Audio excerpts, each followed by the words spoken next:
आज हम लोग पढ़ेंगे नागपुरी का जो लोक साहित्य है, नागपुरी लोक साहित्य डॉक्टर भुवनेश्वर अनुज द्वारा जो लिखा हुआ है, उसके लिए दूसरा नंबर का जो टेस्ट सीरीज होगा वो आज होगा।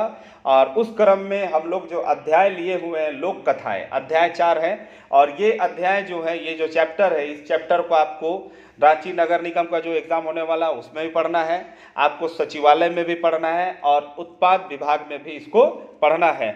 और उस क्रम में जो आज का पहला प्रश्न है टेस्ट सीरीज नंबर 2 का, वो इस प्रकार से है। आए दिन कथाएं लोक कथा के अंतर्गत आती हैं, यह कथन किसका है? पहला ऑप्शन डॉक्टर कृष्णदेव उपाध्याय, दूसरा ऑप्शन डॉक्टर विद्या चौहान, तीसरा ऑप्शन दोनों, चौथा ऑप्शन कोई नहीं। तो याद होगा कि आप विद्या चौहान के बारे में पिछला वीडियो था उसमें भी पढ़ चुके होंगे। पिछला वीडियो में भी क्वेश्चन में हम इसको दिए थे, जिसमें आपको बोला था वैकल्पिक विश्वास की जो कहानियां होंगी वो किसके अंतर्गत आएंगी, तो वो भी किसके अनुसार था? आपको डॉक्टर विद्या चौहान के अनुसार था। और ये कथन भी किनका है? डॉक्टर विद्या चौहान। अब इस लाइन को थोड़ा सा समझ लेते हैं कि लाइन में क्या लिखा हुआ है। जनरली इसको नहीं समझिएगा, ऐसे ही पार हो जाएगा तो मजा नहीं आएगा।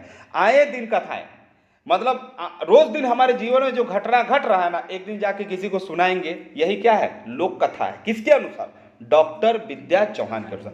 जैसे आज हम जाएंगे तो जानती है मम्मी आज ऐसा ऐसा हुआ, आप लोग बोलिएगा। हम घर में जाएंगे तो जानते हैं ऐसा ऐसा हुआ, पापा जी ऐसा ऐसा हुआ, बताइए। वो भी क्या है? कहानी है, लोक कथा है। ये कथा ये कथन किसका है? ये कथन है डॉक्टर विद्या चौहान का। अगला क्वेश्चन है आपका, मौखिक रूप से प्रचलित कहानियां लोक कहानियां कहलाती हैं, यह कथन किसका है? पहला ऑप्शन है डॉक्टर कृष्णदेव उपाध्याय, दूसरा ऑप्शन है डॉक्टर विद्या चौहान और तीसरा ऑप्शन है डॉक्टर सत्येंद्र। तो देखिए, सबसे पहले इसको आप समझिएगा। इसका आंसर हम नहीं बता रहे हैं, बता देंगे तुरंत, लेकिन इसको समझ लीजिए। मौखिक रूप से प्रचलित कहानियां लोक कहानियां कहलाती है। मतलब मौखिक रूप मतलब क्या? जो हम लोग जो बोलते हैं ना, मौखिक रूप से, लिखित रूप से नहीं, मौखिक रूप से। तो मौखिक रूप से आप किसको बोलिएगा? तो इसको देखिए, इसका पूरा लाइन जो होता है इस प्रकार से, लोक में प्रचलित और परंपरा से चली आने वाली। लोक में प्रचलित मतलब हम लोगों के बीच में जो प्रचलित है और परंपरा से जो चली आ रही है, उन कहानियों को क्या कहा जाएगा? लोक कथा कहा जाएगा या फिर लोक कहानियां कहा जाएगा। ये किसके अनुसार है? तो डॉक्टर सत्येंद्र के अनुसार। किनके अनुसार है ये? डॉक्टर सत्येंद्र के अनुसार। आपका अगला प्रश्न है, भूत जानने की जिज्ञासा घटनाओं का सूत्र लोक कथा में मिल जाता है, यह कथन किसका है? ठीक है, पहला ऑप्शन है doctor Krishnadev Upadhyay, doctor Satya Gupta, doctor Satyendra. तो इसका जो सही आंसर होगा वो सत्यागुप्ता होगा। अब इस क्वेश्चन को समझिए, क्वेश्चन में क्या लिखा हुआ है। ऐसे ही अगर फाय फाय फाय फाय करके निकल जाएंगे तब तो हो गया चमत्कार आपका, कभी एग्जाम पास नहीं कर पाइएगा। ध्यान से सुनिए, भूत जानने का जिज्ञासा। आप बाहुबली देखे होंगे, बाहुबली में क्वेश्चन निकल गया पिक्चर देखने के बाद कि बाहुबली को किसने मारा, बाहुबली को किसने मारा। यानी कि आप भूतकाल जानना चाहते हैं। क्या जानना चाहते हैं? भूतकाल, कि आखिर ये जिज्ञासा किसके अंदर पैदा हुआ? हमारे अंदर। भूत जानने की जिज्ञासा, ये बाहुबली से आप सीख सकते हैं। इस चीज को किसने कहा था? डॉक्टर सत्यागुप्ता। या फिर बहुत कुछ होता है, जैसे घटनाओं का सूत्र कहाँ है, घटनाओं का मतलब इतना जो कांड हुआ इसका सूत्रधार कौन है, आखिर ये कांड कैसे हुआ, इसके लिए कहां मीटिंग हुआ, सूत्र जानने का जिज्ञासा नहीं होता। जैसे कि मान लीजिए अभी आपको वहां पर पत्थलबाजी हुआ, रांची में जो मेन रोड में पत्थलबाजी नहीं होता है कि वो उसको बोल रहा है, वो उसको बोल रहा है, लेकिन हम लोग जानना चाहते हैं कि आखिर हुआ कैसे। सूत्र जानने का जिज्ञासा, ये भी आप इसको बोल सकते हैं। इसके भी आपको ये कथन भी बोलने वाले कौन थे? भूत जानने का जिज्ञासा, घटनाओं का सूत्र, है ना। या फिर भूत जानने का जिज्ञासा, घटनाओं का सूत्र किसने कहा है लोक कथा को, ये जिज्ञासा जो आता है। तो याद रखिएगा, इसका भी आंसर क्या हो जाएगा? डॉक्टर सत्यागुप्ता, है ना। डॉक्टर सत्यागुप्ता जो है ना, वो लोक कथा का परिभाषा नहीं दिए थे, वो उसके स्वरूप और उसके विचारों को व्यक्त किए थे। ये ध्यान रखिएगा, परिभाषा में नहीं आएगा, हाँ इनके कथन में आएगा। और इनका ये क्या है? विचार है, जिनके अनुसार कहते हैं ना, इनके अनुसार यही था कि लोकमानस का जो भावना होता है ना, लोकमानस मतलब हम लोग समाज का, उसका जो भावना होता है ना और उसका दर्शन, जो जीवन दर्शन होता है ना, वही लोक कथा में दिखाई देता है इनके अनुसार। ठीक है। तो भूत जानने की जिज्ञासा, घटनाओं का सूत्र, ये सब कथन किसके अंतर्गत आएगा? लोक कथा के अंतर्गत आएगा। और ये सब कहने वाले व्यक्ति कौन है? तो डॉक्टर सत्या गुप्ता। कौन है? डॉक्टर सत्या गुप्ता। आपको एक होमवर्क दे रहे हैं हम, आप ध्यान से देखिएगा उसको, कि बाहुबली को जो कटप्पा मारा था ना, उस कटप्पा का क्या नाम था, आप ये सर्च करके आइए। आपका अगला जो प्रश्न है, लोक कथाओं में भावनाएं और जीवन दर्शन समाहित है, यह किसका कथन है? लोक कथाओं में भावनाएं और जीवन दर्शन समाहित है, यह कथन किसका है? पहला ऑप्शन डॉक्टर कृष्णदेव उपाध्याय, दूसरा ऑप्शन डॉक्टर सत्या गुप्ता, तीसरा ऑप्शन डॉक्टर सत्येंद्र। तो इसका सही आंसर हो जाएगा डॉक्टर सत्या गुप्ता। हम क्या बोले थे? लोक कथा में भावनाएं और जीवन दर्शन समाहित है। हम अगर कहानी लिखेंगे तो हम अपने भावना के अनुसार लिखेंगे कि नहीं लिखेंगे? रहता है कि नहीं उसमें भावना? भावना का मतलब क्या? कभी रोना, कभी धोना, कभी हंसना, कभी गाना, कभी आगे बढ़ना, कभी पीछे लौटना, कभी क्रोध में आ जाना, कभी आग बबूला हो जाना, कभी शांत हो जाना, कभी प्रेम का भाव, ये सब भावना है। दूसरा जीवन दर्शन, हमारा जीवन दर्शन ही लोक कथा में दिखता है। जीवन दर्शन का मतलब क्या? अगर हम कोई कहानी लिख रहे हैं तो करम, सरहुल, सोहराई, कुछ ना कुछ जरूर आ जाएगा, या दाढ़ी, बूची दाढ़ी, चापाकल, चापाकल ने कुआं, ये जरूर आ जाएगा। छाइन खप्पर जरूर आ जाएगा। हमारे यहाँ का जितना कहानी वो जंगल जरूर आएगा, जंगल वन जरूर रहेगा। इसी को कहा जीवन दर्शन। आपका अगला प्रश्न है, नागपुरी लोक कथाओं में किसका समन्वय स्वयं हो जाता है? पहला ऑप्शन आदर्शवादिता का, दूसरा ऑप्शन उपासना का, तीसरा ऑप्शन बाल भाव का। तो इसका सही उत्तर हो जाएगा आदर्शवादिता का। आदर्शवादिता मतलब क्या? आदर्शवादिता कहने का मतलब है किसी चीज को सबसे पहले तो समन्वय का मतलब समझे। समन्वय मतलब होता है कोऑर्डिनेशन करना, मतलब खुद ब खुद कोऑर्डिनेट हो जाता है। कौन सा चीज? आदर्शवादिता। कहने का मतलब है ना, हम लोगों का जो कहानी होता है ना, नागपुरी लोक कथा में जितना कहानी होता है ना, उसमें नीति और उपदेश आपको रहेगा ही रहेगा। उसमें कल्पना आपको जरूर रहेगा, चमत्कार अपने रहेगा, है ना, खुद ब खुद रहेगा, वीरत्व की भावना अपने रहेगा, नीति उपदेश तो रहेगा ही रहेगा। तो ये सब चीज ऐसा रहेगा ना कि लास्ट में आपको बोलेगा ना, किसी के लिए आप आइडल बनिए, आदर्श बनिए।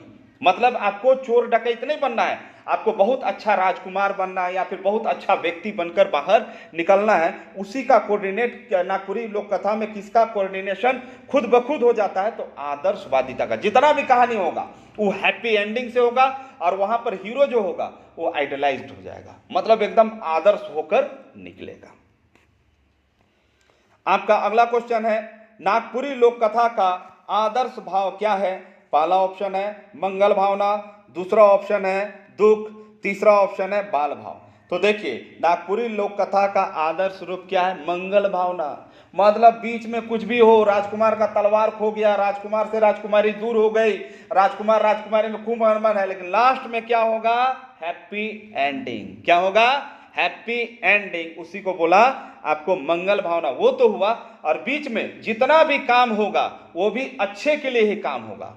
जो भी काम होगा केवल अच्छे के लिए ही काम होगा। बुराई के प्रति समर्पण भाव नागपुरी लोक कथा में नहीं मिलेगा। अगर आपको पूछेगा नागपुरी लोक कथा में कितने तरह के गुण पाए जाते हैं, तो याद रखिएगा, नागपुरी लोक कथा में आदर्शवादिता होता है, जो पीछे पढ़े। नागपुरी लोक कथा में नीति और उपदेश तक के तत्व समाहित होते हैं। नागपुरी लोक कथा जो होता है चमत्कार प्रधान होता है, कल्पनाशीलता होती है। नागपुरी कहानियों में सजीव उदाहरण मौजूद है। नागपुरी कहानी में जितना भी नागपुरी कथा होंगे उसमें वीरत्व की भावना भी होती है, और इसीलिए मंगल भावना जरूर रहेगा। समझ में आया? आपका अगला प्रश्न है, नागपुरी लोक कथा का यथार्थ रूप क्या है? देखिए, पिछले प्रश्न में आप पढ़े थे नागपुरी लोक कथा का आदर्श रूप क्या है, तो आप पढ़े थे मंगल भावना। आदर्श रूप क्या है? मंगल भावना। आदर्श बन के निकलता है। लेकिन यहां पर पूछा है नागपुरी लोक कथा का यथार्थ रूप क्या है, मतलब ओरिजिनल में है क्या चीज, ये चीज पूछा जा रहा है। यथार्थ में वो है क्या चीज? पहला मंगल भावना, दूसरा दुखी, तीसरा सहज अनुभूतियों का प्रकाशन। इसका मतलब होता है ना, हमारे अंदर जो सहज होता है ना, वही चीज को कहानियों में हम लोग डिलीवर कर देते हैं। ज्यादा बनावटी नहीं रहता, जो हम जैसे हैं वैसे दिखाई देना। समझ में आया ना? जैसे हम हैं वैसे ही दिखाई देना। जैसे कि हम हमेशा टकला ही रहते हैं, सिर में बाल हम नहीं रखते हैं, तो हम वैसे ही दिखाई देते हैं। हम अपने आप को ऐसा नहीं कि फेटा बांध के अपना सिर छुपा रहे कि मेरा सिर में बाल हम नहीं रखते हैं, हमेशा हम टकला रखते हैं, हमेशा छील देते हैं। तो ये क्या हुआ, सहज अनुभूति, एकदम सहज। हमको देखिए हम ऐसे ही हैं और हमको आपको ऐसे ही स्वीकार करना पड़ेगा। इसी को कहा जाता है सहज अनुभूतियों का प्रकाशन। आपका अगला प्रश्न है, डॉक्टर स्टीथ थॉम्पसन ने लोक कथा का वर्गीकरण कितने भागों में किया है? पहला ऑप्शन 1, दूसरा ऑप्शन 2 और तीसरा ऑप्शन 3, है ना। तो दूसरा जो ऑप्शन है 2 वो आपका सही है। कितने भाग में किया है?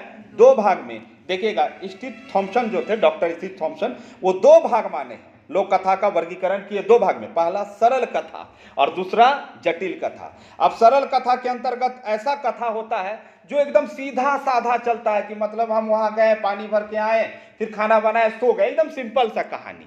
लेकिन जटिल कथा उसको बोलेंगे हम वहां पानी भरने गए, फिर मेरा लड़ाई हुआ, फिर हम उसको देखे, एक सांप निकला, फिर लड़ाई हुआ, फिर युद्ध हुआ, फिर ये हुआ, वोन हुआ, हेन हुआ, तेन हुआ, तब आए खाना बनाने आए तो आग नहीं था तो हम जादू लाए, लकड़ी आ गया, ऐसे हुआ, तब इसको बोलते हैं जटिल कथा। तो कितने भाग में बांटे? 2 भाग में, एक सरल कथा, एक जटिल कथा। बहुत इंपॉर्टेंट क्वेश्चन है ये।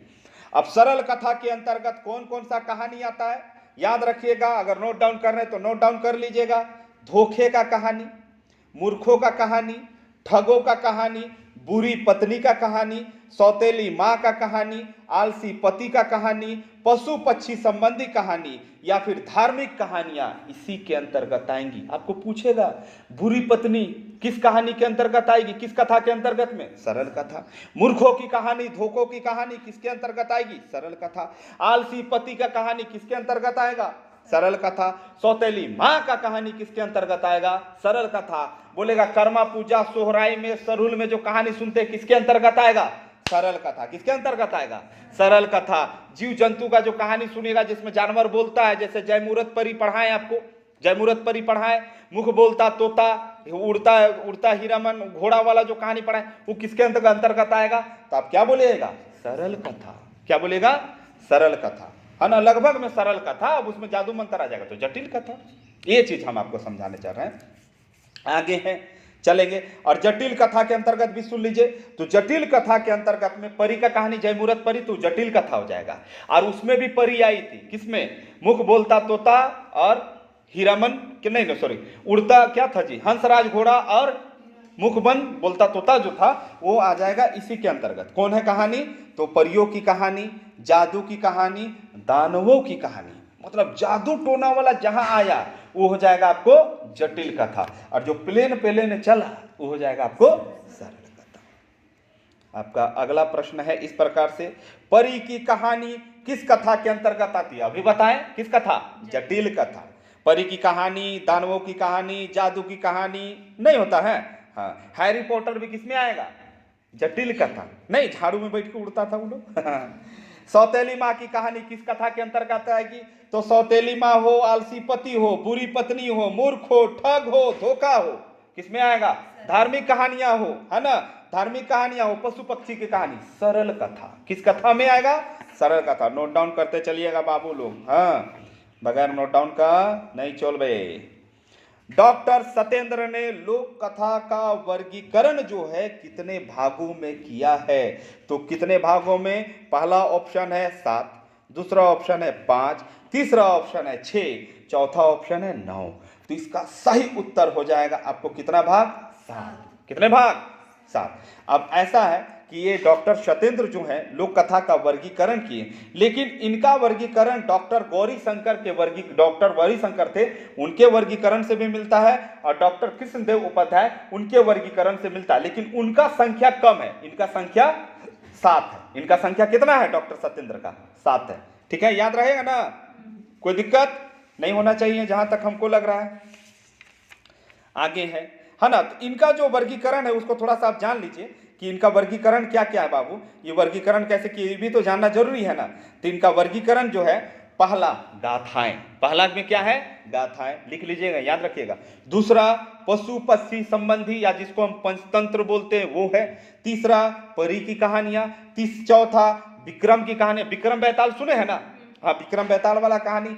पांचवा बुझवल। छठा निरीक्षण गर्भित कहानियां। निरीक्षण गर्भित कहानियां मतलब क्या? जासूसी वाला कहानी इसके अनुसार। सातवां साधु पीरों की कहानी। साधु पीर मतलब क्या? साधु महात्मा का जो कहानी होता है उसको कहा जा रहा है। आपका अगला जो प्रश्न है वो प्रश्न इस प्रकार से है, बुझवल, क्या बोला?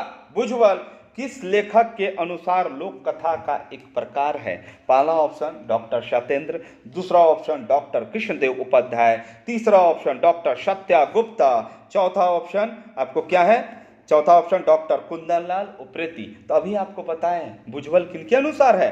डॉक्टर सत्येंद्र के अनुसार। याद रखिएगा, ये बहुत इंपॉर्टेंट क्वेश्चन आपको हम निकाल के दिए। काहे? गाथाएं लगभग वर्गीकरण में, सबके वर्गीकरण में है, पशु पक्षी सब में है, परी की कहानियां भी है, विक्रम की कहानी तो नहीं मिलेगा लेकिन कहानी में है। बुझवल किसी का कहानी में नहीं आया है, इसलिए सबसे हटा के दिए। फिर से एक बार सुन लीजिएगा, डॉक्टर सत्येंद्र 7 भाग में बांटे। पहला क्या है? गाथाएं, दूसरा पशु पक्षी या पंचतंत्र कह सकते हैं, तीसरा परी की कहानियां, चौथा विक्रम की कहानियां, पांचवा बुझवल, छठा सीआईडी वाला, जासूसी वाला, निरीक्षण गर्भित, और सातवां साधु पीरों की कहानियां। ये हुआ 12 नंबर। अब हम लोग चलेंगे बच्चों 13 नंबर पे। डॉक्टर कृष्णदेव उपाध्याय ने लोक कथा को कितने भागों में बांटा? ये डॉक्टर कृष्णदेव उपाध्याय है ना, लोक कथा में भी है, लोक संगीत में भी है, लोकगीत में भी है, ये सब जगह मौजूद है। और ये यहाँ के नहीं है, बिहार के हैं। कहाँ के हैं? बिहार के हैं। और डॉक्टर कृष्णदेव उपाध्याय है, लोक कथा को कितने भाग में बांटे हैं? तो कितने भाग में बांटे हुए हैं? पहला ऑप्शन 5, दूसरा ऑप्शन 7, तीसरा ऑप्शन 6 और चौथा ऑप्शन 4। तो कितने भाग में बांटे हैं? 6 भाग में। पहला है, लिखना होगा तो लिख लीजिएगा, लिखना होगा नहीं, लिखना ही पड़ेगा, उपदेशात्मक, दूसरा है मनोरंजनात्मक, तीसरा है वर्णनात्मक, चौथा है प्रेमात्मक, पांचवा है व्रतात्मक और छठा है सामाजिक। इतने भाग में ये बांटे हैं। आगे है आपका, नोट डाउन करते चलिएगा। हाँ, आगे है उपदेशात्मक और वर्णनात्मक किस लेखक के अनुसार लोक कथा का एक प्रकार है? Doctor Satya Gupta, doctor Krishnadev Upadhyay, doctor Satyendra. तो इसका सही आंसर क्या हो जाएगा? डॉक्टर कृष्णदेव उपाध्याय के अनुसार। अभी ने बताए उपदेशात्मक, मनोरंजनात्मक, वर्णनात्मक, प्रेमात्मक, व्रतात्मक और सामाजिक किनके अनुसार है? कृष्णदेव उपाध्याय के अनुसार। आपका अगला प्रश्न है, व्रतात्मक किस लेखक के अनुसार लोक कथा का प्रकार है? व्रतात्मक तो doctor Satya Gupta, doctor Krishnadev Upadhyay, doctor Satyendra. तो सही आंसर क्या हो जाएगा? डॉक्टर कृष्णदेव उपाध्याय। अब आपको लग रहा होगा कि व्रतात्मक क्या होता है? अरे व्रत रखते हैं, बट सावित्री सब करते हैं, कथा सुनाते ही नहीं, पुरोहित सुनाते हैं ना, आप ये सरहुल करते हैं, सुनाते होंगे, कर्मा में भी सुनते हैं कहानी, कहानी सुनने के बाद ना तीज में भी सुनते हैं कि नहीं सुनते? उसी को व्रतात्मक बोल रहे हैं। ठीक है, उसी को क्या बोला जा रहा है? व्रतात्मक। अगला क्वेश्चन है हमारा 16 नंबर। संस्कृत के आचार्य आनंद वर्धन ने लोक कथा को कितने भागों में विभक्त किया है? तो आनंद वर्धन ने पहला ऑप्शन 1, दूसरा ऑप्शन 2, तीसरा ऑप्शन 3। 3 भाग। कितने भाग में? 3 भाग में। पहला है परिकथा, दूसरा है शपल कथा और तीसरा है खंड कथा। अब किन्हीं को लग रहा होगा ये चीज हम काहे पढ़ रहे हैं? तो बाबू ये चीज पढ़ने के लिए तुमको दिया और 40 पेज का चैप्टर है, 40 पेज का चैप्टर है। इसको कोई टीचर नहीं पढ़ा रहा, पढ़ाने जानता ही नहीं तो पढ़ाएगा कहां से? हम पढ़ाए हैं और पढ़ा रहे हैं। अगर आपको ऑनलाइन क्लास करना होगा तो कर लीजिए, इससे आपको जरूर क्वेश्चन आएगा। और ऐसे ही है, इसमें कहानी वानी कम है, ये सब लिखा हुआ ज्यादा है। 40 पेज का क्वेश्चन है, 40 पेज का ये चैप्टर है, इसको पढ़ना आपको बहुत जरूरी। आप कोई भी एग्जाम लिख लीजिए, जेटेट तक में आएगा, ये टीचर का एग्जाम तक में रहेगा नागपुरी में, ये कंफर्म है। अरे भैया आप देख लीजिए ना, उत्पाद में ये है ना चैप्टर, है ना, उत्पाद में है, सचिवालय में, नगर निगम, नाची नगर निगम का निकला उसमें है, तो बाकी में नहीं रहेगा, सब में रहेगा। ये पढ़ना ही है। और मेरे क्लास में इसका क्लास चल रहा है, आपको पढ़ना हो तो आप आइए, ज्वाइन कीजिए। और हाँ, वीडियो को शेयर करते जाइए, आपको हम डेली ऐसा आपको मुहैया करवाएंगे क्वेश्चन, जो टेस्ट सीरीज का क्वेश्चन है डेली मुहैया करवाएंगे। और कुछ लोगों का कहना था कि सर कोई नंबर ऑफ क्वेश्चन बढ़ाइए, ज्यादा क्वेश्चन बढ़ा देंगे तो आपको वीडियो हो जाएगा लंबा, आप हो जाएगा देखते नहीं है आप लोग, इसीलिए हम शॉर्ट वीडियो आपको बना रहे हैं। इसको हम वर्णन करने लगे तो 2 घंटा लगेगा वर्णन में, फिर भी आपको जितना हो सके हम दे रहे हैं, लेकिन वर्णन करने के बाद 2 घंटा का वीडियो आप लोग देखे नहीं है। बहुत सारा वीडियो मेरा 2 घंटा का डाला हुआ है इस कारण से। और शेयर करते चलिए, जितना शेयर कीजिएगा हमको उतना उत्साहित होकर आपको हम वीडियो देंगे। शेयर नहीं कीजिएगा, उत्साहित नहीं होंगे तो फिर हम बंद कर देंगे, मजा नहीं आएगा। ताली दोनों हाथ से बजाइए, बहुत मजेदार लगेगा पढ़ने में और पढ़ाने में। सब दे देंगे हम, सब डाल देंगे आपके पास। सफल कथा और खंड कथा किस लेखक के अनुसार लोक कथा का एक प्रकार है? तो पहला ऑप्शन है आपको डॉक्टर गौरीशंकर, डॉक्टर आचार्य आनंदवर्धन, डॉक्टर कृष्णदेव उपाध्याय। तो सफल कथा और खंड कथा किनके अनुसार है, तभी इनके बारे में आप पढ़े हैं।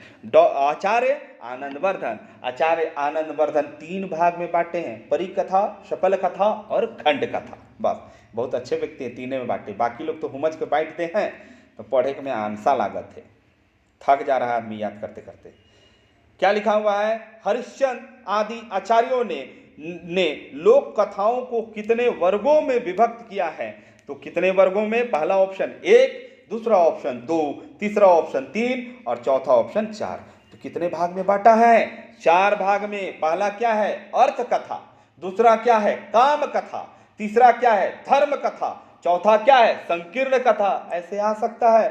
हरिश्चंद्र के अनुसार इनमें से कौन सा है जो इसके वर्ग में आता है? अर्थ कथा, काम कथा, धर्म कथा, उसके बाद भुजबल डाल देगा तो आपको भुजबल को टिक मारना होगा। नहीं है में रहेगा तो भुजबल को मारना होगा, या है में रहे तो क्वेश्चन बना बना के ऐसे देगा। ध्यान रखिएगा, जैसे हम बनाए हैं वैसा क्वेश्चन आने का संभावना बहुत है आपको।